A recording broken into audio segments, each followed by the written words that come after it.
Guys my name is Farhad Akhtar and welcome back to my channel around the world. और आज मैं जिस topic पर बात करने जा रहा हूँ वो टॉपिक है फ़लस्तीन का।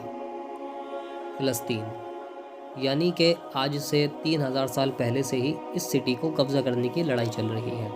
यानी आज से 3300 साल पहले अल्लाह ताला ने मूसा अलैहिस्सलाम को हुक्म दिया कि बनी इसराइल यानी यहूदियों को फ़िरऔन की ग़ुलामी से निकाल कर आज़ाद कर दें। फिर बहुत ज़्यादा मुशक्क़त के बाद मूसा अलैहिस्सलाम ने बनी इसराइल को फ़िरऔन की ग़ुलामी से आज़ाद करवा दिया।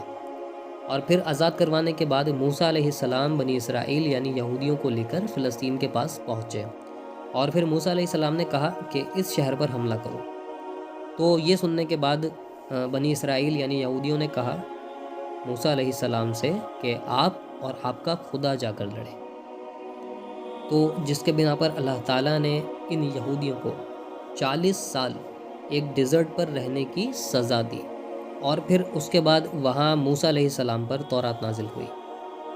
और इस तौरात के फर्स्ट चैप्टर में लिखा है कि ये इलाका यानी फ़लस्तीन सिर्फ़ अल्लाह ताला ने इब्राहीम अलैहिस्सलाम की औलाद के लिए रखा है। तो आप जान गए होंगे कि जिसकी वजह से आज ये इतनी लड़ाइयाँ चल रही हैं, क्योंकि इसके पीछे की वजह ये है कि यहूदी इस बात का क्लेम करते हैं कि उनके हिसाब से तौरात की इस आयत के मुताबिक फ़लस्तीन पर बस यहूदियों का हक़ है। और अगर देखा जाए तो बनी इसराइल जो हैं वो इब्राहीम अलैहिस्सलाम के बेटे इसहाक़ अलैहिस्सलाम की औलाद में से हैं। तो अगर इस हिसाब से देखा जाए तो इनको तो फ़लस्तीन मिलना चाहिए, क्योंकि तौरात में तो ये लिखा है कि ये इलाका बस इब्राहीम अलैहिस्सलाम की औलाद के लिए है। तो यहाँ मैं आपको क्लियर कर दूँ कि इब्राहीम अलैहिस्सलाम के 2 बेटे थे, इसहाक़ अलैहिस्सलाम और दूसरे इस्माईल अलैहिस्सलाम। तो इसहाक़ अलैहिस्सलाम वाज द फादर ऑफ बनी इसराइल एंड इस्माईल अलैहिस्सलाम को अरबों का फादर कहा जाता है। और ये बात खाली हम लोग नहीं, इस बात को यहूदी भी कंसिडर करते हैं कि इस्माईल अलैहिस्सलाम was the father of Arab. तो फिर देखा जाए तो फ़लस्तीन पर सिर्फ इनका हक़ नहीं है, क्योंकि इन्हीं की किताब तौरात के मुताबिक फ़लस्तीन पर बस इसहाक़ अलैहिस्सलाम की औलाद का हक़ नहीं है, बल्कि इस्माईल अलैहिस्सलाम की औलाद का भी हक़ है, यानी अरबों का। और इस तरह से फिर 40 साल मूसा अलैहिस्सलाम के साथ उस डिज़र्ट पर रहने के बाद यहूदियों ने जोशना की लीडरशिप में फ़लस्तीन को फ़तह कर लिया। बट फ़लस्तीन यहूदियों से फिर दोबारा छिन गया और फिर पूरे 300 साल तक बनी इसराइल दोबारा इस सिटी को फ़तह नहीं कर पाए। और फिर 300 साल गुजर जाने के बाद दाऊद अलैहिस्सलाम की लीडरशिप में बनी इसराइल ने जेरूसलम को दोबारा फ़तह कर लिया। और फिर सुलेमान अलैहिस्सलाम जो दाऊद अलैहिस्सलाम के बेटे थे, उन्होंने यहाँ पहली मर्तबा टेंपल बनवाया।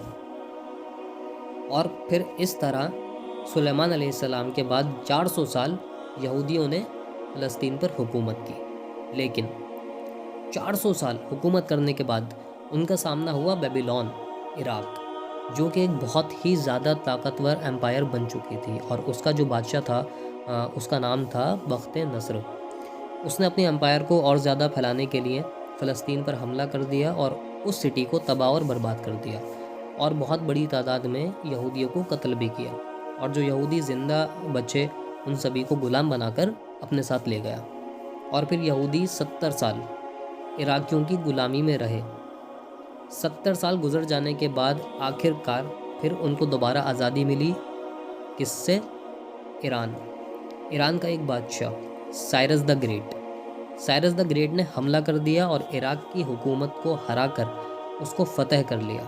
और जितने भी यहूदी ग़ुलाम थे उन सभी को वापस फ़लस्तीन भेज दिया और साथ ही साथ फंड्स भी दिए ताकि वो सुलेमान अलैहिस्सलाम के बनाए हुए टेंपल को दोबारा से बना सके। तो उन्होंने वो टेंपल दोबारा तामीर करने के बाद यहूदियों ने फिर से 400 साल हुकूमत की।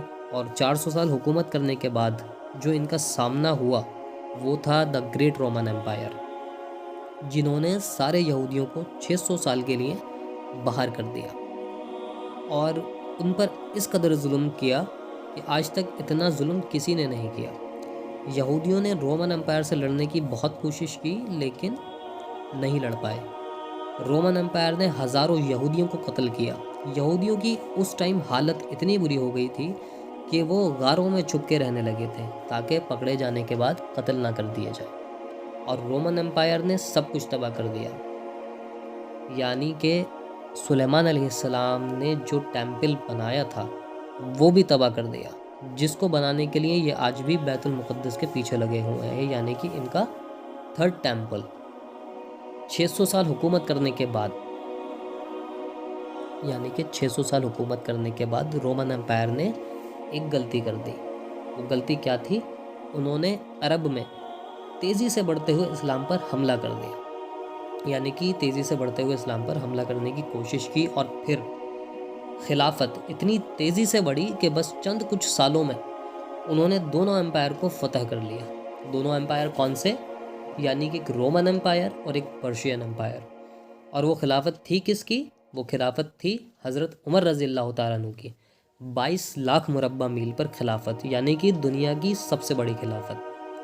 اور پھر دونوں امپائر فتح کرنے کے بعد مسلمان جیروسلم کے دروازے تک پہنچ گئے، کیونکہ آپ صلی اللہ علیہ وسلم نے پہلے ہی کہا تھا کہ مسلمان ایک دن جیروسلم کو فتح ضرور کریں گے۔ اور پھر اس ٹائم جو وہاں کا گورنر تھا اس کا نام تھا سفرونیس۔ اس نے کہا کہ میں ایک ہی شرط پر جیروسلم کو مسلمانوں کو دوں گا، اور اس کی شرط یہ تھی کہ مسلمان کے بادشاہ یعنی کہ حضرت عمر رضی اللہ تعالیٰ عنہ خود ان سے آ کر ملے۔ تو یہ بات خالد بن ولید رضی اللہ تعالیٰ عنہ نے سنی اور یہ کہا کہ کیوں اب عمر رضی اللہ تعالیٰ عنہ کو ڈسٹرب کیا جائے، تو وہ خود عمر رضی اللہ تعالیٰ عنہ بن کر سفرونیس کے پاس گئے، کیونکہ خالد بن ولید رضی اللہ تعالیٰ عنہ کی ہائٹ اور باڈی عمر رضی اللہ تعالیٰ عنہ سے ملتی جلتی تھی۔ اور وہ جب وہاں پہنچے تو وہاں ایک شخص عمر رضی اللہ تعالیٰ عنہ کو پہلے ہی دیکھ چکا تھا، یعنی کہ ان سے مل چکا تھا، تو اس نے فوراً کہا کہ یہ عمر رضی اللہ تعالیٰ عنہ نہیں ہے۔ تو پھر خالد بن ولید کو عمر رضی اللہ تعالیٰ عنہ کو مجبوراً بلانا پڑا، اور وہ گورنر جو تھا اس نے خود کو سونے، ہیرو، جواہراتوں سے خود کو تیار کر کے حضرت عمر رضی اللہ تعالیٰ عنہ سے ملنے کے لیے اپنے آپ کو تیار کر کے کھڑا کر لیا تھا، کیونکہ اتنے بڑے بادشاہ اس سے ملنے آ رہے تھے۔ اور یہ واقعہ آپ سب نے سنا ہی ہوگا کہ جب عمر رضی اللہ تعالیٰ عنہ جیروسلم پہنچے تھے تو ان کا غلام اونٹ پر تھا، اور وہ خود بالکل سادے کپڑوں میں پیدل چل کر آ رہے تھے، اور یہ دیکھ کر سب لوگ شوق ہو گئے تھے، کیونکہ اب سے پہلے تک جتنے بادشاہوں نے بھی فتح کیا ہے اس نے تباہ اور برباد کر دیا، اور قتل و غارت سے گلیوں کو خون سے بھر دیا تھا۔ تو پھر عمر رضی اللہ تعالیٰ عنہ وہاں پر پہنچے، اور پھر عمر رضی اللہ تعالیٰ عنہ نے سارے ریلیجیس کو آزادی دی، اور پھر اس گورنر نے جیروسلم کو آپ کے حوالے کر دیا۔ اور ان کی شرط ایک یہ بھی تھی کہ مسلمان یہودیوں کو جیروسلم آنے کی اجازت نہیں دیں گے، بٹ عمر رضی اللہ تعالیٰ عنہ نے یہ شرط نہیں مانی، آپ نے یہودیوں کو بھی آنے کی اجازت دے دی، اور پھر کچھ اس طرح سے جیروسلم اسماعیل علیہ السلام کی اولاد کے پاس آ گیا۔ تو ابھی کے لیے بس اتنا ہی، باقی کی آگے کی جو سٹوری ہے وہ نیکسٹ ویڈیو میں۔